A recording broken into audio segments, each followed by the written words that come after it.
sacrifice in a world not out there. Good evening and welcome once again to the Human Rights Enigma and our last program in the present series. Tonight's show is dedicated to the untiring work of those men and women of the United Nations who have forged the path for recognition and enforcement of universal principles of right and justice that we call human rights. And to begin with tonight, I want to quote from a very interesting source. Since the end of World War II, the international community has witnessed a revolutionary codification of international norms in the field of human rights. Dozens of treaties, conventions, resolutions, and proclamations have come into legal force through the various bodies of the United Nations and regional organizations. It is difficult to criticize either the pace or the substance of this legislative effort. The promise of the human rights revolution, however, has yet to be fulfilled. The source of that quotation is our very own Neil Afrin in his monograph on international human rights in the 21st century. It strikes me as fitting, therefore, to propose that our last program should be entitled The Future of Human Rights and to introduce our distinguished panel. And first, I'm glad to welcome back the irredoubtable Malvina Halberstam, huffing and puffing from a late rush to the studio. And next to her is Judge George Pratt, retired from the Second Circuit Court of Appeals. And next to the judge is Neil Afrin. And next to Neil is our friend Joe Sahid. Welcome back to you all, and I think it's really good to have you all back. And also tonight, a warm welcome to some specially invited guests in the studio.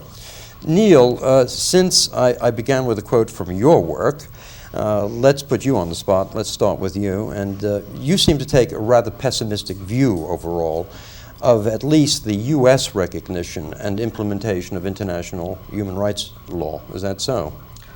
Generally, it is so. And basically, having attended the World Conference on Human Rights in Vienna in 1993, I felt that there was a push to have a consensus agreement on human rights throughout the world. And indeed, there was a consensus agreement of all 180 nations at that conference. But the question is, what will happen within each country? Will these human rights advancements be implemented domestically? In the United States, that is not a major concern of the administration, and it hasn't really been a major concern in this country over the last 40 years or so. Probably because we have a perspective that we don't really benefit from international human rights since we already have a very well-developed civil rights tradition. That's basically my criticism of the implementation process. Well, let me stop you there. We're going to continue in depth later, but it brings up an interesting point. What would be the difference then? What would be the benefit to incorporating human rights law into U.S. law if you say that we have excellent civil rights legislation and a constitution which is fit and usable and suitable and wonderful? Well, the general direction of international human rights law is throughout the world is going into areas where the United States does not follow on many issues regarding the death penalty, the rights of ethnic groups to not be persecuted through speech and expression issues. In European community, for instance, the European Court of Human Rights is the ultimate arbiter of all human rights concerns in Europe. In the whole community. In the whole community. We don't have the same possibility in the United States within the inter-American community. We are not we have not acceded to the Inter-American Court of Human Rights, to the jurisdiction. So we'll discuss that later. Let me turn to Judge Pratt, who hasn't had his coffee this morning and is miserable about it. Judge, you've just returned from a conference, a weekend judicial conference. Yes. And apparently the main subject was human rights. It was the conference of the Second Circuit. They hold one generally every year. It involves all of the judges of the Second Circuit, circuit judges, district judges, bankruptcy judges, and magistrate judges. And each of the judges invites one or two guests So why wasn't I invited? professors or lawyers who are interested in federal issues. It was a 3-day conference up at Lake George, and the subject was international law. One day was spent on commercial problems, but all day Saturday, the conferees had a program involving human rights and its status in the world today, and most particularly its status in the United States courts. Was there any consensus view arrived at about In this U.S. area, courts there's implementing never a recognizing- consensus. But one of the things that was really surprising to me, not so surprising as a result of my participation in the panel here a few weeks ago,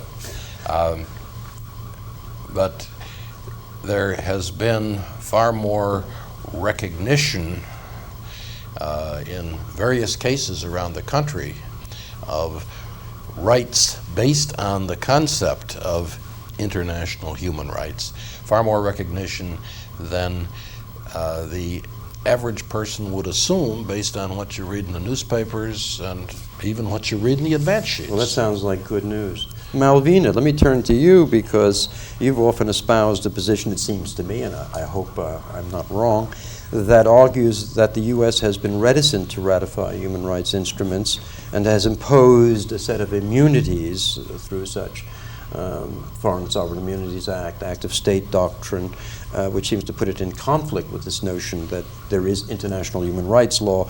So what's in your crystal ball? What's the present and, Well, I think there's positive and there's negative. In the last decade, the United States has ratified quite a number of human rights conventions, starting with the Genocide Convention, which was originally adopted in 1948 and submitted for its advice and consent to the Senate by every president of the United States, Democrat and Republican, and it did not get ratified till the Reagan administration. After that, we've ratified several other covenants, including the Covenant on Civil and Political Rights, the Covenant on Racial Discrimination, I think the Torture Convention. The one convention, at least that I think should be ratified, that we still haven't ratified, is the Convention on the Elimination of Discrimination Against Women. But in addition to that, we have done something with each of the ratifications, aside from the Genocide Convention. And that is that the Senate has put in a declaration that these conventions will not be self-executing, which means no actions can be brought on based on the conventions in U.S. courts. Without that provision, they would be the law of the United States because the U.S. Constitution provides the treaties of the supreme law of the land. So we have to distinguish between substantive rights and remedies. Even though they're not self-executing, we are bound internationally, which means we're also bound domestically, but the remedies are not available.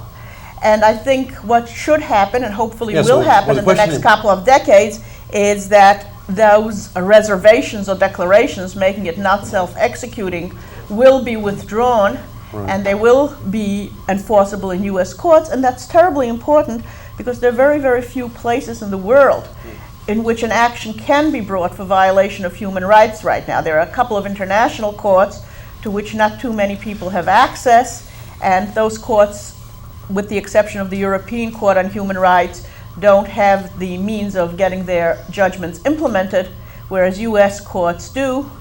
And so hopefully the impediments to bringing actions in U.S. courts will be removed in the forthcoming years. Okay, let me turn to Joe. Despite your unflinching belief in the greatness and the sufficiency of the United States Constitution, and bearing in mind your argument that the courts of this country have not always taken up their responsibilities, is there a place for international law in U.S. courts to protect universal rights? And also, a question arising out of Malvina's statement, what's a right worth without a remedy? Yes, the answer is certainly yes. But now you've all been talking about what you're doing recently, and you're talking about sort of international problems affecting the whole globe.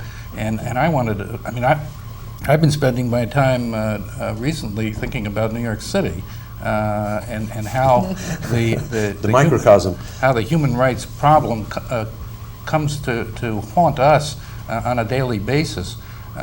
This morning, the newspaper this morning had an article about this fellow Reister, who's accused of having murdered one woman and mauling the other 3 women. And it was an interview with his father. His father is a convicted murderer who's sitting in jail, and his father describes what happened, according to his version, that John Royster's mother refused to allow the father to see the boy when the boy was 12 years old, and they were getting their divorce. And the father became so outraged that he ended up murdering the mother. And that was 10 years ago. He was deprived of the opportunity of seeing this young John Royster. 10 years have gone by, and it's come full circle.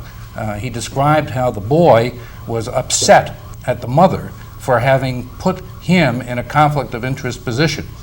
To protect the mother, he had to reject the father. And that got the father very angry. 10 years later, we see this young boy cut off from his father, reacting exactly the way his father did. He's murdering women. And we live in a city where we're the recipients of this kind of activity. That brings me back to why is it that this man wasn't allowed to see his son 10 years ago? Yeah, this was part of our 3rd and 4th programs, the children's issues side of human rights. Where are they? And I believe there are U.S. constitutional rights that would have protected that father and maybe would have avoided this whole tragedy that are not being enforced in the federal courts today. And so I'm focusing my attention on sort of the immediate local problems. On the other hand, I fully recognize that there are problems like this all over the world. Well, Neil, let's turn on to Neil, because Neil wears several hats aside from teaching at Toro, and obviously having an interest in human rights. He argues cases. He's still a practicing attorney and refuses to pack in. You've come across several of the international instruments relating to children's rights, and we were talking recently about the United Nations Convention on the Rights of the Child. Would that have protected that father if that were implemented in U.S. courts? It's not clear that treaty alone would make a tremendous difference. We have to separate out the personal problems and legal problems, but the reality is even if the UN Convention on the Rights of the Child is applicable, it's not directly applicable anyway in U.S. law, since it's It's been signed but not ratified. Right. This takes us back to Malvina's. Right. No, there's a distinction. Let me correct that. If something is not ratified, that means we're not bound by it. It's not U.S. law, and Exactly. the U.S. has no obligations. Right. What I was talking about was something somewhat different. The various conventions which we have ratified and we are bound by. Right. The only thing is we've provided that our courts do not have jurisdiction to deal with it.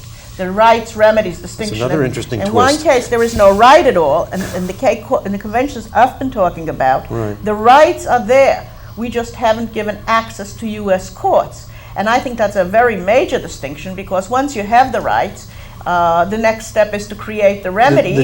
But we need the jurisdiction to that's create right. the remedy. But that's much, I think, less of an obstacle than not having the convention in the first place, or the right in the first place. I've learned Hasn't something today. some jurisdictional bases been provided by the Alien Tort Claims Act, which we've had since the beginning of the country? 1789. Not if Congress says, or the Senate says, that it's not self-executing, because it has to be the law of the U.S. to be able to invoke it in U.S. courts. Now, the way that one might get around that in some instances is showing that a particular right is not only a right under the convention, but is also customary international law, because Congress cannot make customary law non-self-executing. So if it's customary law, then you can come in under the Alien Tort Claims Act. But if it's a convention, and the convention is non-self-executing, then U.S. courts, as of now, cannot consider it. I just wanted to point out that I think that's true, and the point that Joe was bringing up was perhaps more of an accessibility question. What does the average person expect from the justice system, and can the average person have a meaningful review or a meaningful opportunity to present himself or herself to the system? I think not in most instances. Most times a lawyer is necessary. It's impossible to go forward without legal help, and increasingly it's more and more difficult to hire lawyers for the average person. So our system may be becoming more and more open to international human rights law in the future, but we still have a major problem of traditional problems of access. Yeah, we've even posed the problem that this in itself might be a human rights violation, the denial of real access and right of petition to the government, which includes the judiciary, if we say that we're not speaking on the theoretical level, but rather on the practical level. It would be hard to justify that theory, though, when our courts are more accessible to people than the courts of any other country in the world. But on the other hand, in the United States, other than in traffic court, that's very accessible.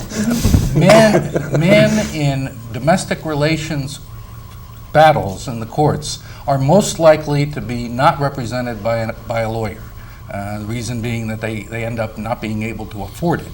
And so the most underrepresented class in the society is other than traffic violations, is men fighting for some human right having to do with their marital breakup. Well, I mean, are we in a position of saying today, as we discussed in programs 3 and 4 with Dr. Quiesenbing and the United Nations, that men may be in a similar position to the position that women were in up through the 19th century? Yes. Anybody have any views on that? I know that Malvina hasn't been taking part in that side of the human rights debate, but Joe, why do you? I was going to say, Joe, why do you think that men are in such a difficult position? Is it women who have put them there? Yes, I think the women have gotten very organized and have managed to establish an agenda that has taken over and taken away from a balanced setting of rights. So you think it's time for a backlash against the feminists? No. I think it's time I think that the pendulum has just swung too far, and it needs to be restored to a better balance. And I think the reason that it's gotten away, the reason that this problem has happened the way it's happened, and the reason it's gotten so far to be a problem, is because the federal courts are refusing to intervene. That the federal courts have sat back for many years now and said, we're not going to get involved in marital matters, which is where the bulk of these human rights problems arise. And that therefore there's been an imbalance created in the states and in the political system, and the federal courts, which are the counterbalance to these kinds of abuses, have refused to intervene the same way that they did in the Southern educational system in the 1940s and 1950s. The federal courts refused to get involved in that messy kind of business, and the result was a pendulum swing having to do with the rights of blacks being denied in the South. Let me stop you there, Joe, because I really wanted to turn my attention to something that we wanted to discuss a few shows ago, and we didn't quite get around to this case, the Alvarez-Machine case, which I think, Malvina, you're familiar with this case, because it expresses a concern that some of us might have about what our judiciary is doing. Do you want to describe the case for us quickly, if you can? I just spoke on it at the National Security Law Institute in the University of Virginia last week, but we had an hour. We went to 2 of us. We haven't got an hour. That's right. It's very hard to describe. You've got 2 minutes. The case involved a doctor in Mexico who had helped drug lords in Mexico who kidnapped a US DEA agent, and they wanted to get various information and secrets from him, and they tortured him, and each time he passed out from the agony, this doctor revived him so that they could torture him some more. And eventually the United States wanted to get this man for trial in the United States. He was kidnapped. Well, before we get to the kidnapping, we have a treaty with Mexico for extradition, but Mexico does not extradite its own nationals. I had heard at this conference, which I hadn't heard before, that in fact some officials of Mexico did offer to extradite him, quote, if certain sums were paid. The United States supposedly got very annoyed at that, paid sums to some other Mexicans to simply bring him across the border. Right. And so he was in the United States. And the question was what's the issue raised? Whether he could be tried in the United States even though his presence in the United States was through illegal means, kidnapping. And the U.S. Supreme Court held that he could. And this is consistent with a long line of cases, both under the Fourth Amendment, domestically, where people have been taken from one state to the other in violation of the Federal Kidnapping Act. Right. And the court said they could be prosecuted for kidnapping, but nevertheless, the person could be tried. And it's also consistent with international law. There has been, it's a sort of a phrase in Latin that's always used, mala captus bene detentus. Even though somebody is seized improperly, he can be tried. Whether that should continue the same way or not is another matter, and I think probably what is needed is an international convention which would change that rule, but maybe not change it absolutely. For example, where you have terrorists who attack hundreds and kill hundreds of people and then escape to a country that condones or praises their acts and says, haha, we're not going to give them up to you, and you can't do anything about it because you're not allowed to violate our sovereignty. Right. Well, if we have a treaty that would prohibit trying those people even if they're illegally gotten, perhaps we should have an exception for situations where people commit gross violations of human rights and the country in which they are refuses to either try them or give them up. Okay, let's have Judge Pratt's view on this now that he's retired. John, is the Supreme Court sending very dangerous signals here? We do throw out cases for illegal search and seizures and for a variety of things. How can we have the highest court in the land condone kidnapping? I don't know how dangerous it is. It's been the law for a long, long time. I once was confronted as a trial judge with a defendant who was kidnapped by the FBI. He thought he was taking a plane from one of the West Indies to another of the West Indies, but the pilot of the plane happened to be an FBI agent. And so was the co-pilot, and the co-pilot, when they got in the air, just put a gun on him and said, lie on the floor and don't do anything. When they landed in Miami, they arrested him. I upheld it based on the existing precedents. The only rule that there is under U.S. law that I'm aware of is one that deals with the amount of violence that you can use in the process of kidnapping. Right.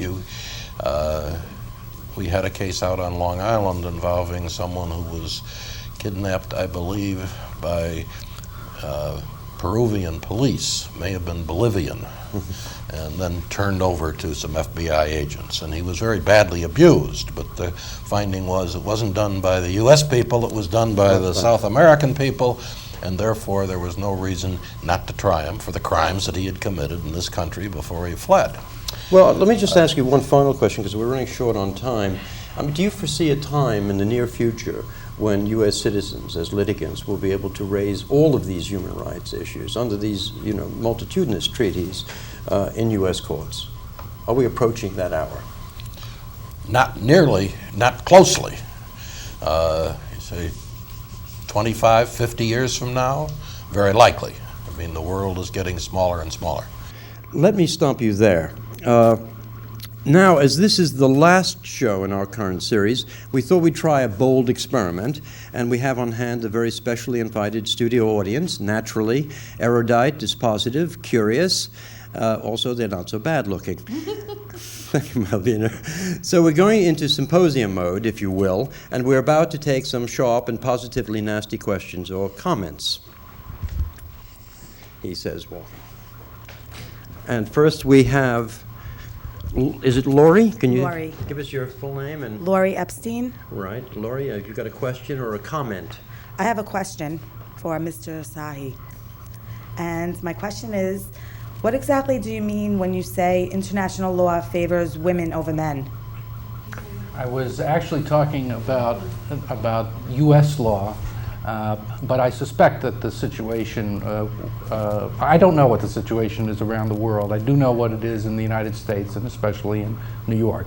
And on domestic relations matters, which is what I was focusing on, where it comes to the custody of children, that in the United States generally, and in New York in particular, there is a bias in favor of women. And that bias pervades the legal system and results in injustices. And that if the federal courts paid more attention to the constitutional rights of the people involved, especially the rights of the children, that the rules would change. And that the problem is that the federal courts have stayed out of the business of dealing with domestic relations matters. They just say we don't want to consider that. The result is that the decisions are being made by the state courts and the state legislatures, and that the political currents in recent years have moved in the direction of giving more rights to custodial parents, namely women, and fewer rights to non-custodial parents, or by and large the men. Does that answer your question? Yes, but are you saying that the state consists, why would the federal courts, why would the decision be different than the states?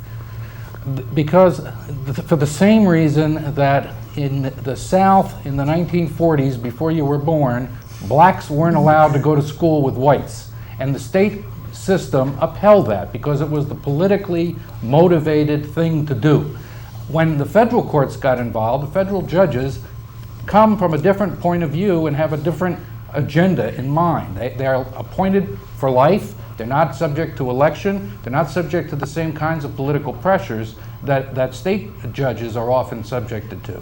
And when the federal courts got involved in the 1950s, and in somewhat earlier, but when they finally got involved in 1954, they changed all the rules. And they overruled what all of the southern states were doing and what many of the northern states were doing. So it took the involvement of a different breed of people, namely federal court judges, in order to change the rules. And I'm saying that given what's happened in the domestic relations area in the states today, that the only way the balance can be restored is for the federal judges to get involved, because it doesn't seem likely that the states are going to change on their own. They are embedded, they are beholden to the organized lobbying groups that have made the system what it is today, and I don't think they're going to change on their own. Okay, no one gives up power gracefully is the way to express Joe it. can go on for some time on this question. So May I just come in on this for a second? absolutely, I Malvina. don't teach domestic relations law, but as the only woman on the panel, I think I should say that probably most women would disagree with that assessment. Something like 80% of the fathers still don't pay the support that the courts have required them to pay for their children, and that includes not only those who are indigent, but we've recently had some famous cases of millionaires. I think at the last election, one of the candidates was embarrassed because somebody who was a major guest at a dinner in his favor and had given several $100,000 to the campaign hadn't paid for 10 years his wife and children, and I think, in fact, they were on welfare. Of course, this is there are lots of situations like that. It is very, very difficult to enforce judgments. In fact, the federal government has passed a legislation now which requires states to enforce judgments from other states because it was almost impossible to enforce them, and what fathers will do is they'll simply leave the state, and very, very many women with children who were living normal lives before end up on welfare after they get divorced simply because their husbands do not pay.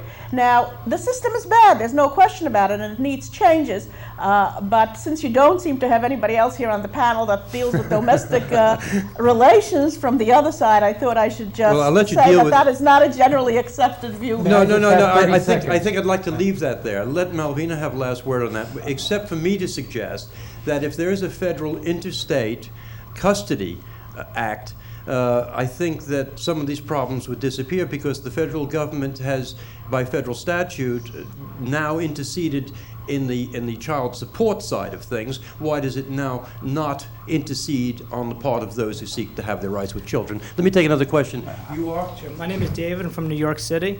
My question is, I get the feeling from listening to everybody that the consensus here is that international law has done a better job in protecting human rights than domestic law. No. And is... Oh, no. I don't believe that's a consensus. Oh, that's not. So you're saying that domestic law, U.S. law, is better than international law? That's my position. My position is the U.S. Constitution is all you really need, and that if the rest of the world adopted the U.S. Constitution and implemented it the same way, well, everything would be taken care of. Mr. Afrin would disagree with you.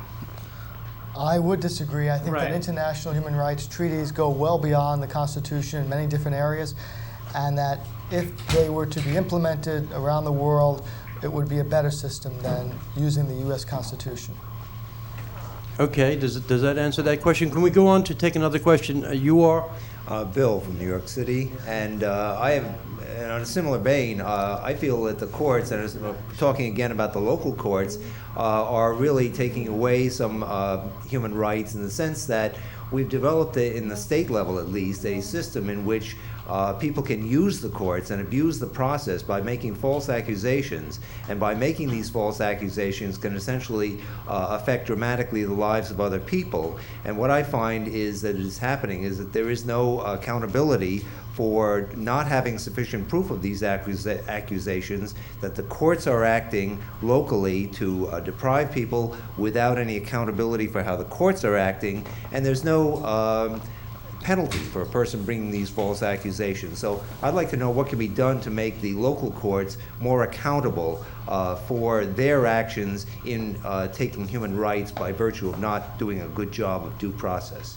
Judge. I think that's Let's hear from Judge Brown on that. Let's make the judiciary accountable, at least here today. Judge sounds like Joe. I don't think there's any problem with respect to the rules of law.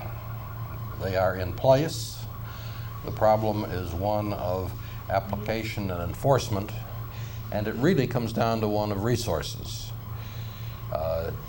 When you have people who are willing and anxious to abuse a system, to ask judges to police the system, in addition to handle all the cases that come before them, is placing upon the judges more than human beings can accomplish. If you want to double or triple or quadruple the number of judges and courthouses and so forth, there could be more attention to some of these things. But if the judges don't police the system, who will? There is no one else. We live in an adversary system. The people on the other side of the case have their remedies available. Motions can be made. If these matters are presented in proper form, they get enforcement. There are any number of sanctions that get imposed against both parties and attorneys for bringing frivolous claims. That's what lawyers call, what you say, false claims. These remedies are in place. Many people complain that they are enforced too frequently. Thousands of custodial parents have accused their ex-spouses of abusing the children wrongfully. Tens of thousands of unfair charges are leveled each year. Name one time that a woman in the state of New York was ever prosecuted for having filed a false abuse charge against her ex-spouse. The answer is there are none. There are no examples at all. Is there a very prominent lady, a physician, I believe, who's been in prison for a number of years because she won't let her child visit the father? That's not what I'm talking about. I'm talking about falsely accusing your that's in ex-spouse. fact, Joe, a very interesting case. I just spoke yesterday. That case is very interesting, the case that Malvina mentions. In fact, that lady was held in prison in New York City for 12 months and was released by presidential pardon. She then whisked herself out of the country to England, where she had her child hidden from the father against court orders. They then proceeded to New Zealand. The father tried to get a remedy to his rights in New Zealand courts, failed. She's now petitioning U.S. authorities to let her come back into this country without penalty. It's a very interesting case. We should find out more about it. At least the courts are dealing with it. Well, Not very all. well. Not very when well. not Let me take one person another has been question. penalized for filing a false abuse Joe, charge. I really want to move on here. We have a young lady here. We'll go take it in order. Hi, my name is Abby Krieger, and in response to the human rights issues and on the federal court level, what could be done to more actively involve the federal court in dealing with these issues, specifically with the marital disputes, etc.? All that's necessary is for Congress to pass a statute that tells them that they have jurisdiction and they have an obligation to do it. I don't agree. It's a state-created deferral. A judge-created deferral. Therefore, all the judges have to do is change the rules, which they just did in the Second Circuit a couple of years ago when they decided it was okay to enforce when women seek money in the federal courts having to do with marital matters, they said it's okay to do that. We'll consider that. It was just a judge-made rule that can be changed by judges. Okay, let's move along here because we have another question coming. My name is Michi. I'm from New York City, and I would like to reply to, is it Malvina? Is it? As a woman, from one woman to another, I think that one question should be asked. Why do you think that so many men have supposedly, as you said, 80% defaulted on payment of fees or child support payments? And that question is the key question. And I think if there are unfair judgments being made by the courts where the father is not allowed to see the child but is required to pay, let's say, 80% of his income, in which cases I actually know that's true, then why should, in other words, there are reasons for this. So given that, then in other words, we have to look into the reasons behind these things and try to alter what's going on. As I said, I'm not an expert on domestic relations, so what I tell you is only what I read and have some personal contact with people who've had the problems and so on. But I think fathers who were separated or divorced from their wives tried to avoid payment to their wives and children long before there was any question of visitation. Excuse me, let me finish. I let you finish. Long before there was any question of visitation or anything else. And the reasons are several. First of all, unfortunately, many divorces are bitter. So the two spouses hate each other. And very often, the spouse who isn't there with his children, so it doesn't draw him as much, does not want to help the other spouse. He feels that the money will be, even if it's only for the children, obviously it goes to the other spouse and so on. Another reason is that people in general try to avoid paying if they're not forced to, and our enforcement mechanisms have been almost non-existent. Even now, with the new law that requires one state to enforce the judgments of another state, I happen to know, for example, in California, in Los Angeles County, the DA's office is required to do it. First of all, they will only do it for mothers who are already on welfare, and they have a 3-year backlog. So the enforcement mechanism is non-existent. I would just want to add one thing. I fully Quickly, agree because that I it really should want to be move made along. federal, because fathers do go from state to state and children go from state to state. And I think if you have federal jurisdiction, you will have better implementation. Well, I think what we do need to do is have a separate series on these issues alone. But I think we have a question up in the back here. Yes, good evening. My name is Leo Aldad, Toro Law School graduate. My comment and question is like this. Recently, young children are being employed by large corporations all over the world. One can argue that these children are working for survival. They are being paid and they're bringing home money for their home to have food to eat on the table. My question to the panel is, what's your point of view if we will implement a treaty that will have a minimum wage and a minimum age internationally for children? This way, the older children can work, bring enough money for the younger children to have food and go to school. I might try and answer that question. I believe there are many treaties under the International Labor Organization that govern the area of child welfare, child work, and minimum wage, and the age for children to be properly working and not be in school. I think these treaties are there, and governments don't enforce them because it's not in their interest to enforce them. Oftentimes, it's against their interest to enforce them because it'll deter corporations from investing in these countries all over the world. And so it's not really a matter of a failure of law. I think it's a failure of courage by governments and by individuals and by corporations to do what is really right instead of doing what's best for their pocketbook. All right, let's take another question here, if I can slide over. You are? I'm Erwin Eisenstein, and my question is, right now we talk about all of the legal fees, all of the costs. There are a lot of new technologies available, but the legal profession and the courts don't use them. One of the issues was the videotaping of court hearings, and although it was used in the OJ case, the famous OJ case, one of the things that does happen is those are records. And rather than pay for a transcript, which costs hundreds and thousands of dollars, a person should be able to use a videotape as the best available evidence and a true record of what happens in court. If they don't like a lower court decision, that would allow people who can't afford legal help to at least appeal and say, look, this is what happened in court. What are your feelings about videotaping, not necessarily telecasting, but using those videotapes as a new technology, even though they're 15 or 20 years old, to allow people who can't afford transcripts to appeal?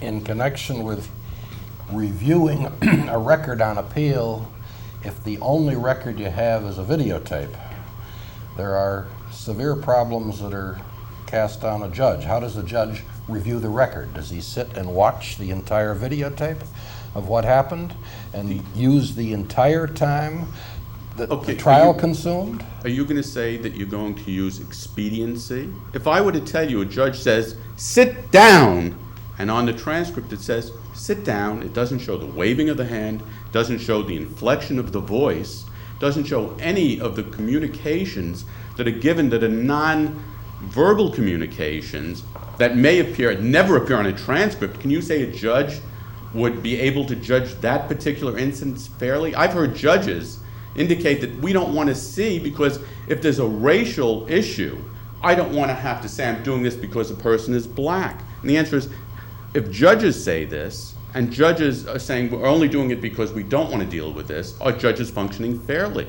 Right now, the issue in all of this is cost. And you're right, I wouldn't use all of the videotape, but there are certainly instances on a videotape that never appear in a transcript. Any views from anybody else on the panel? It's certainly the best evidence of what happened at the trial, but it's very cumbersome, and I think the compromise would be to continue to use transcripts primarily, but to have the videotapes or audio tapes available for double checking when there is an issue and controversy, like you stated. How can you, for example, show anywhere on a transcript an OJ trying to shove his hand into a glove that may have been too small? If you can describe that on a transcript. It would only be shown if the judge made a statement to that effect, or one of the attorneys made a statement to that effect. Okay. All right. Also, much of that is not an issue on appeal.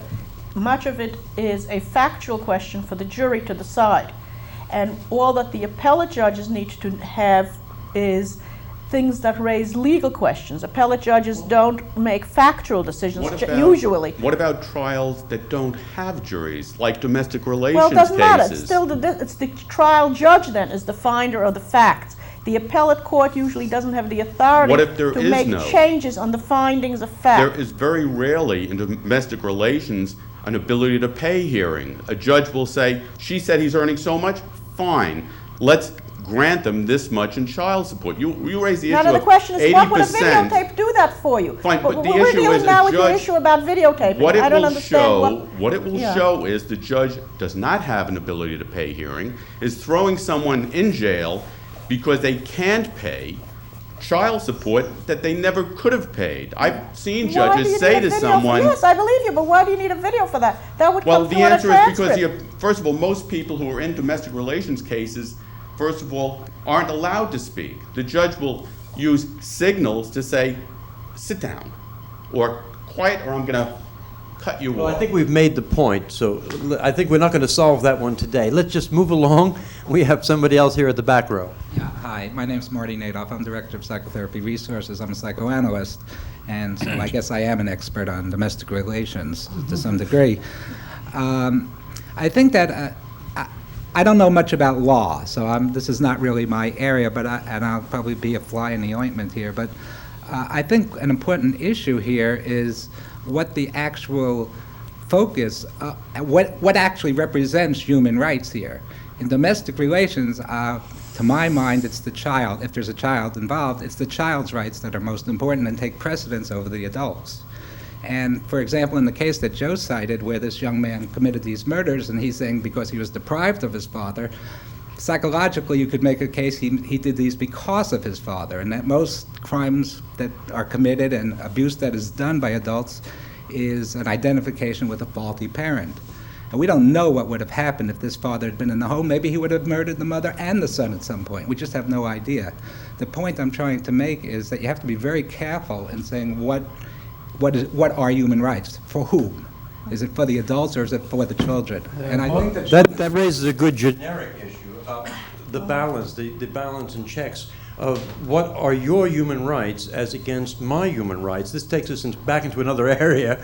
But who wants to pick up on that? The Supreme Court has said that the most fundamental of rights in the United States is the right to be with your children and to participate in the upbringing of your children. And they put that right up there among the highest rights that we're entitled to. Well, the purpose, though, of international human rights is to set up a universal system of values where all people everywhere can have the same expectations of rights. And that's really the goal, I believe, in the future. And whether we have that is up to governments, it's up to non-governmental organizations, and the public being aware that there is another way, and it's a much larger way, and it's a universal way, so that people in Islamic countries will have the same basic human rights as people in this country. Right. Judge Pratt. I would just second what Neil has just said. That is the goal. If we can arrive at that, we'll have a much better world. Malvina. Well, I think it's part of it is the goal. I think what you're going to get at internationally is a minimum consensus, because the only way you get international law, at least by treaties, is if states agree to it. So to the extent that there are major disagreements among states, you're not going to get it into a treaty. I think in this country we have in some areas gone far beyond what some treaties provide, which is very good under our own Constitution.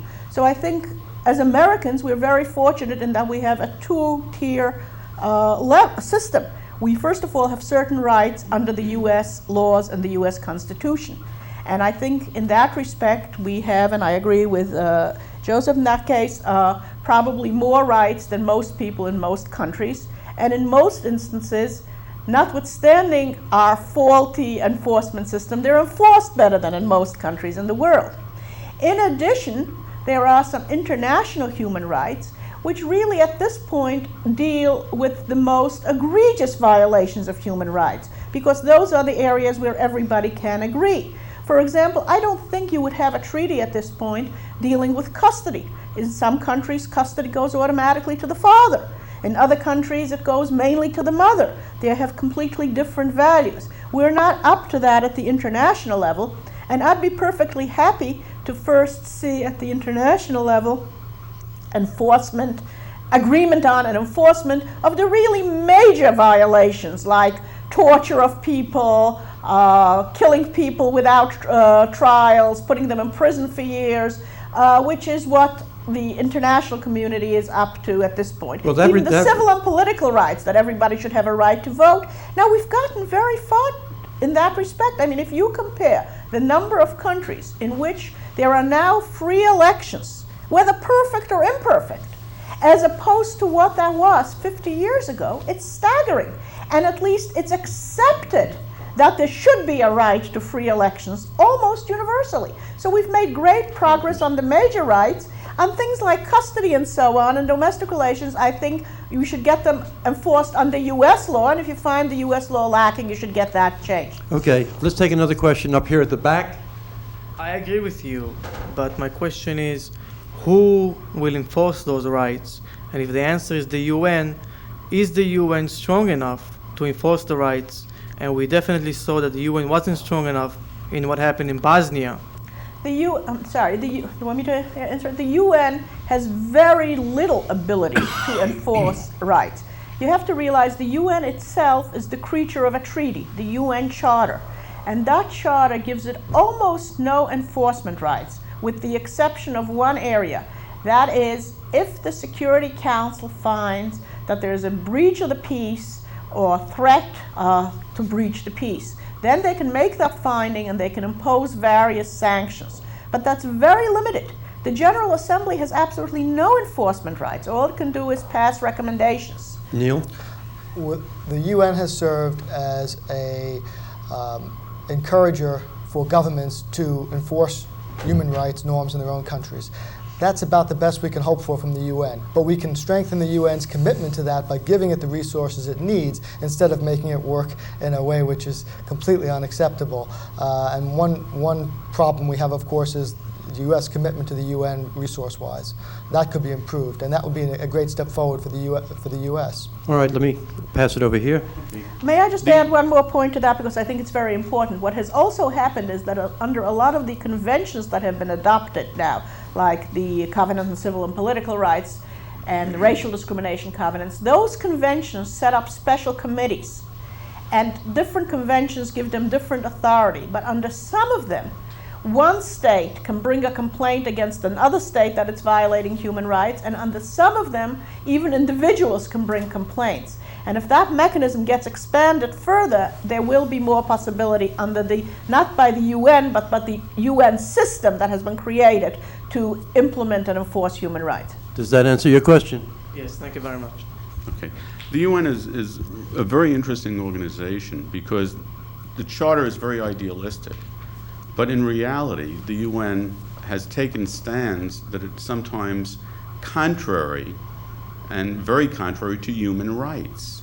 There are times when the UN says, well, the United States isn't doing this and this, and they'll pick on the United States because of a human rights violation, but won't do the same to any of the other states, like China, like Russia, like any of the other conflicts. For example, when there was Bosnia, did the UN speak out and really go in there and say, we're going to stop that? They didn't do anything until they got money from the other states who really wanted to do something. So All right, let's take up the answer. Who wants to take that?